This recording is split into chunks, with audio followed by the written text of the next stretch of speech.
بسم اللہ الرحمن الرحیم۔ السلام علیکم۔ دبئی حکومت کا کہنا ہے، یو اے کی حکومت کا بھی کہنا ہے، ان کا کہنا ہے کہ جو لوگ ٹورسٹ ویزے ویزے پہ آتے ہیں وہ ہرگز بھی کام نہیں کر سکتے، جاب نہیں کر سکتے۔ اگر انہوں نے کرنا ہے تو ورک ویزا حاصل کریں، پھر وہ جاب پہ کھڑے ہو سکتے ہیں۔ اور جن کی عمر انہوں نے بتایا کہ 15 سال سے یا 17 سال تک ہے تو وہ لوگ جاب پہ ان کو ورک پرمٹ بھی نہیں دیا جائے گا۔ جس کی 18 سال سے لے کے 60 سال تک عمر ہے اس کو ورک پرمٹ ملے گا۔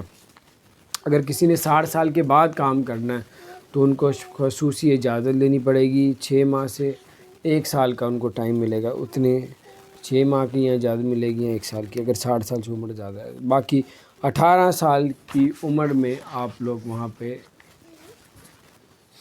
یعنی کر سکتے ہیں جاب، وہاں کے آئین کے مطابق ہے۔ تو بہرحال یہ کچھ اپڈیٹس تھی، میں نے کہا آپ سے شیئر کرو۔ اپنا خیال رکھیں۔ اگر آپ نے ہمارے چینل کو سبسکرائب نہیں کیا تو سبسکرائب کر دیں، بیل آئیکن پریس کر دیں۔